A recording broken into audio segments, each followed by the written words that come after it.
Hi Alan, Phil Beever here from the Wilderness Club. Quick recap on our lesson today. So if we look at your swing here, first thing, the club just goes a little bit low and inside, but like I said, I'm gonna leave that alone today. But your arms or hands should be travelling on that line now. When your hands reach halfway in the body, they should be travelling on at that angle there, and we see that yours lift above it. So your stomach isn't really turning, you're completing the swing with a lift. So when we actually get to the top, your hands are in a very high position, but so you really think that we're looking at is that left arm is very, very steep. If we look at Harold here on the right, and I've picked him because he's the same height as you. If we look at him here, his first move is hands go in, club stays out. But look at his hand depth at the top there. That left arm, if we draw a line on his, is much, much flatter, isn't it? It's much lower. It covers his right shoulder, where we can actually see your right shoulder through this little gap up here.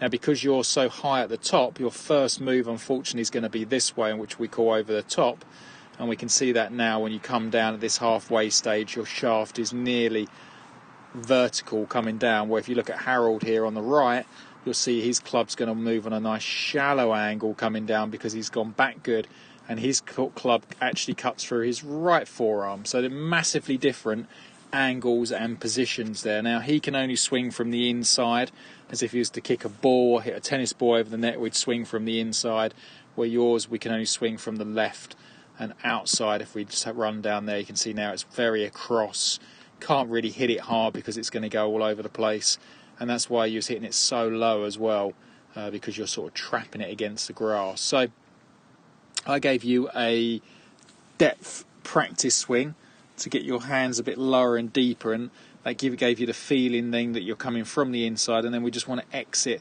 that direction for me. So two things to look for: if you start with, if the divots are going left to right, or you're hitting balls left to right, the likelihood is you're lifting to the top again.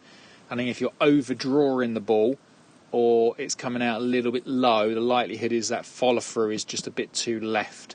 So just step away, do your drill against the wall for me, and just make sure you're swinging through that way as if you're kicking a ball, and we get that great difference that we saw yet on the range. If we look at Harold here, you'll see here, and watch his hands go away from him. Look how much space he has at that point there compared to your swing coming down. Look how close your hands are to you. So very big change, very simple change. Work on that for me and you'll get some great results. Thank you.